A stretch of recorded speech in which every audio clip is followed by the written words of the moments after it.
Hello students. Today जो topic आज हम लोग करने जा रहे हैं वो मैंने कभी लाइव क्लास में आपको कराया नहीं है। That is a topic called matrices and determinants. अब ये लाइव क्लास में मैंने इसलिए नहीं कराया क्योंकि इसके बहुत सारे रीजंस हैं। पहली बात तो जो ये टॉपिक ऑलरेडी कर चुके होते हैं बच्चे, उनको वो बोरिंग सा लगने लगता है। वो बोलते हैं कि सर वो आता है हम कर लेंगे। और जो पहले नहीं कर रहे होते हैं उनको इन बच्चों के साथ में करवाना बहुत मुश्किल होता है। तो इसलिए मैंने सोचा कि इसका एक छोटा सा वीडियो बना दिया जाए। मैं इस चैप्टर को कुछ 15 मिनट्स के वीडियोस में ब्रेक कर दूंगा, 10 to 15 मिनट्स के वीडियोस बना दूंगा। उसमें मैं कोशिश करूंगा कि आपके कॉम्पिटिटिव लेवल में जो भी एनडीए के पेपर में आपके क्वेश्चंस आते हैं प्लस जो थ्योरी आपकी रिक्वायरमेंट की है वो सब मैं कवर कर सकूं। तो आज हम लोग स्टार्ट करते हैं। हम लोग का आज का स्टार्टिंग होगा मैट्रिसेस से। तो जैसे कि आप लोग जो लोग कर चुके हैं और जो लोग नहीं किए उनको एक चीज़ तो पता ही होगी कि मैट्रिसेस जो होता है वो रेक्टेंगुलर अरेंजमेंट ऑफ नंबर्स होता है। मतलब सपोज कर लो आपने कुछ नंबर्स को ग्रिड फॉर्मेट में रख दिया है।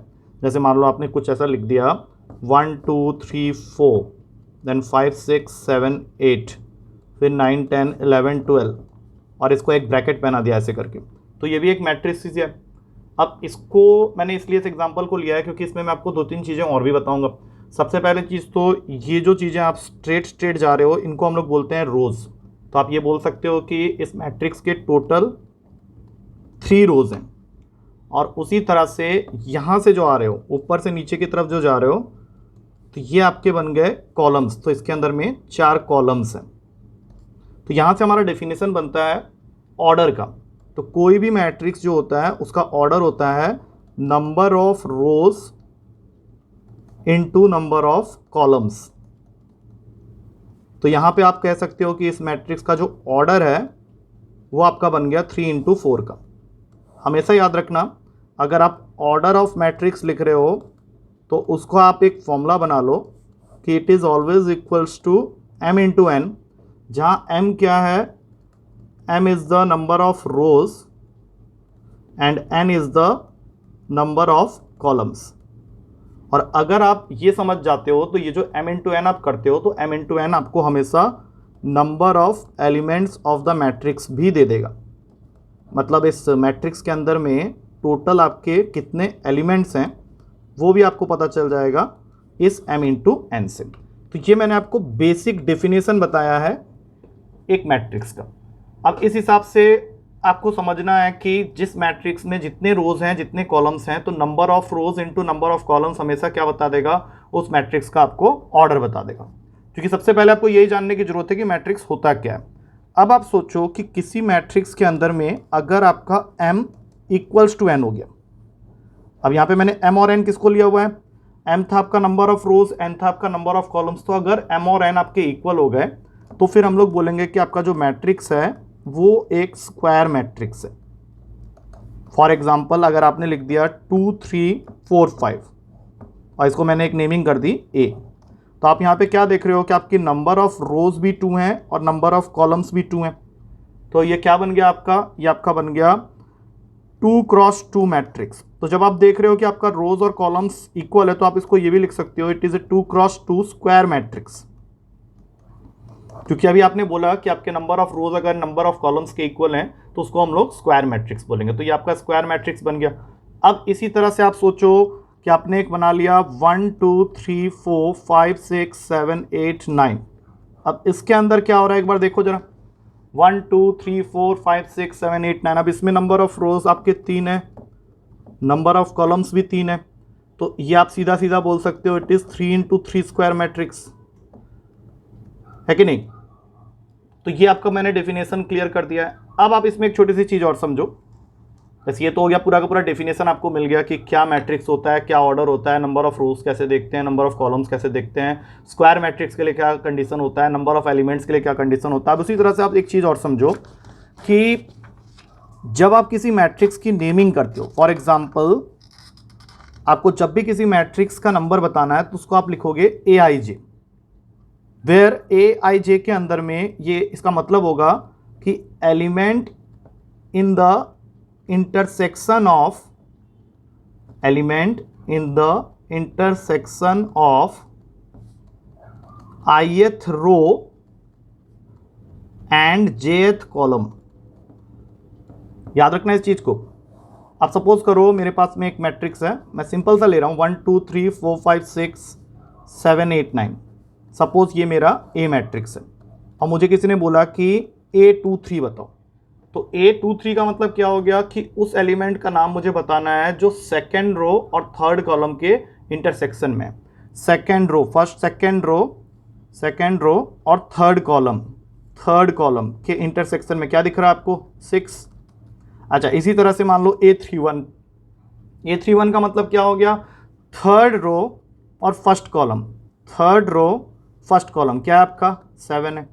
आई होप आपको समझ में आ गया होगा किस तरह से हम लोग किसी भी एलिमेंट को ढूंढ सकते हैं। अब देखो, जो बच्चे पहले कर चुके हैं उनको तो ये लग रहा होगा कि चल क्या रहा है, बहुत ही ईजी है ये तो, लेकिन जो बच्चे पहली बार कर रहे हैं, आप याद रखना मैं सबको ध्यान में रख के बना रहा हूँ, इसलिए मुझे अलग से वीडियो बनाना पड़ रहा है, नहीं तो क्लास में तो लेक्चर देख के भी मैं खत्म कर सकता था इसको। तो ये थोड़ा सा इस टॉपिक को मैंने वीडियो फॉर्मेट में सोचा है बनाने का। तो अब आपका ये चीज़ क्लियर हो गया। एक चीज़ और याद रख लेना, कई बार वो वर्ड यूज़ करता है matrices, matrices and determinant chapter का नाम है ना, तो मैट्रिसेस और कुछ नहीं होता, वो प्लूरल होता है मैट्रिक्स का। Plural of matrix is known as matrices. ठीक है, इतना बात अब समझ में आ गया। अब हम लोग यहाँ पे क्या करने वाले हैं, डिस्कस करने वाले हैं कि डायगोनल एलिमेंट क्या होते हैं। बहुत सिंपल सी बात बताऊंगा, डायगोनल एलिमेंट आगे जाके काम आएगा आपका। हम लोग उसको बोलते हैं जैसे डायगोनल, ये रहा, इसको हम लोग डायगोनल बोलते हैं। आप डायगोनल को इस तरह से भी डिफाइन कर सकते हो कि जो एलिमेंट्स ए आई जे में बैठा हुआ है, जहाँ ए और आई और जे जो होने चाहिए वो आपके इक्वल होने चाहिए। तो जो भी एलिमेंट्स ए आई जे रो और कॉलम के इंटरसेक्शन में बैठा है, जहाँ पे आई और जे इक्वल हैं, तो उसको हम लोग डायगोनल एलिमेंट बोलते हैं। फॉर एग्जांपल, ऊपर वाले एग्जांपल में ही A11, A22 और A33, first row first column कौन है, यहाँ पे 1 है, मैंने उसको देखो यहाँ पे दिखाया भी है। 22 सेकेंड रो सेकेंड कॉलम कौन है, 5 है। थर्ड रो थर्ड कॉलम कौन है, 9 है। तो इन सबको हम लोग बोलेंगे डायगोनल एलिमेंट्स, जहाँ पे आपका आई और जे जो है वो आपस में इक्वल हो गया। अब देखो, ये जितना बेसिक आपको मैंने बता दिया है, ये आप ध्यान में रखना, क्योंकि ये बिल्कुल ही बेसिक लेवल की बातें हो रही हैं। मतलब जब आप स्कूल में पढ़ोगे ना, तो टीचर आपको ऐसे पढ़ाएगा, वो हम लोग ऐसे वीडियो में चल रहे हैं। अच्छा, अब जो चीज़ मैं आपको बताने जा रहा हूँ वो हो जाएगा बिल्कुल ही वैसी चीज़ें जो आपके पेपर में क्वेश्चन की तरह भी आ सकता है। तो वो होता है आपका टाइप्स ऑफ मैट्रिक्स। ध्यान रखना, आपको टाइप्स ऑफ मैट्रिक्स पे क्वेश्चन आते हैं अभी भी पेपर के अंदर में। तो आपको जितने भी टाइप्स के मैं मैट्रिक्स बताऊंगा उसको ध्यान से सुनते रहना। सबसे पहला मैट्रिक्स होता है जिसको हम लोग बोलते हैं डायगोनल मैट्रिक्स। सबसे पहला वाला होता है डायगोनल मैट्रिक्स। डेफिनेशन वाइज इसका मतलब क्या हुआ कि आपको जो भी मैट्रिक्स आप बना रहे हो उसमें आपके सिर्फ डायगोनल एलिमेंट्स जो हैं वो एग्जिस्ट करते हैं, बाकी सब जीरो हो जाएंगे। आप कह सकते हो कि ये डायगोनल मैट्रिक्स है क्योंकि इसमें आपको सिर्फ डायगोनल में एलिमेंट्स दिख रहे हैं, बाकी सब क्या है, जीरो है। दूसरा होता है आपका स्केलर मैट्रिक्स। अच्छा, स्केलर मैट्रिक्स क्या होता है कि जिसके डायगोनल एलिमेंट्स जो हैं, सपोज मैं इसकी नेमिंग कर देता हूँ, इसकी भी कर देता हूँ, सिर्फ डायगोनल्स एलिमेंट हैं लेकिन वो सारे के सारे आपस में इक्वल हैं। सपोज मैंने एक एग्जांपल ले लिया 5 5 5, बाकी सबको कर दिया 0 0 0 0। तो सिर्फ आपका स्केलर मैट्रिक्स जो है उसको आप कैसे डिफाइन कर रहे हो कि जिसके सिर्फ डायगोनल एलिमेंट्स होने चाहिए और वो भी इक्वल होने चाहिए। और डायगोनल मैट्रिक्स क्या है कि सिर्फ डायगोनल एलिमेंट्स होने चाहिए लेकिन इक्वल नहीं भी होगा तो भी चलेगा। ठीक है, उसके बाद आता है आपका बहुत ही इंपॉर्टेंट यूनिट और आइडेंटिटी मैट्रिक्स। यूनिट और आइडेंटिटी मैट्रिक्स, अब इसका क्या मतलब हुआ, अब कई बार ऐसे लिखा हुआ मिलता है आपको क्वेश्चन में I2 × 2 I3 × 3, मतलब 2 × 2 का यूनिट मैट्रिक्स। यूनिट मैट्रिक्स के केस में आपको क्या करना है, डायगोनल एलिमेंट्स को 1 रखना है, बाकी सबको 0। मतलब वो आप कह सकते हो स्केलर मैट्रिक्स का एक स्पेशल केस है। जिस स्केलर मैट्रिक्स के डायगोनल एलिमेंट्स को आपने 1 1 बना दिया सबको, तो वो सब आपका क्या बन जाएगा, यूनिट और आइडेंटिटी मैट्रिक्स। और 3 × 3 का अगर बनाने जा रहे हो तो क्या बनेगा, 1 0 0 0 1 0 एंड 0 0 1। ये आपका बन गया 3 × 3 मैट्रिक्स का। ठीक है, अब चौथा होता है आपका ट्रायंगुलर मैट्रिक्स। अब व्हेन आई से ट्रायंगुलर मैट्रिक्स, तो इसका मतलब ये हो गया कि इसको हम लोग 2 कैटेगरी में बांट देंगे। ये आपका क्वेश्चन बन जाते हैं कई बार पेपर में। एक हो गया आपका अपर ट्रायंगुलर और एक हो गया आपका लोअर ट्रायंगुलर। ये कई बार बच्चों को नहीं पता होता है, तो आज के बाद आपको जरूर पता रहेगा। अपर ट्रायंगुलर, लोअर ट्रायंगुलर, थोड़ा लाइट में लाते हैं इसको। अपर ट्रायंगुलर मैट्रिक्स का मतलब क्या है कि अगर आप देख रहे हो कि आपका आई मतलब रो की वैल्यू कॉलम की वैल्यू से बड़ी है, तो तो ऐसे एलिमेंट को आप जब भी लिखोगे तो वो 0 होना चाहिए। और ठीक इसका उल्टा यहाँ पे कर लो, लोअर ट्रायंगुलर के लिए क्या है कि आपकी रो की वैल्यू अगर कॉलम की वैल्यू से छोटी है तब उसका इसमें आपका एलिमेंट 0 होना चाहिए। अब इसको आप कैसे समझोगे, ध्यान से देखना। सपोज कर लो मैं लिखता हूँ 1 2 3 4 5 6 और यहाँ पे कर देता हूँ 0। अब देखो जरा इसको समझना, ये क्या है आपका, ये जिनको मैंने 0 किया है उन केसेस में क्या हो रहा है आप जरा सा देखो। ये जो है ये क्या है आपका A21, ये क्या है आपका A31, ये क्या है आपका A32। इन सब केसेस में एक चीज़ आपने देखी कि आपका जो रो नंबर है वो कॉलम नंबर से बड़ा है, तो इसलिए वो सारे 0 हो गए।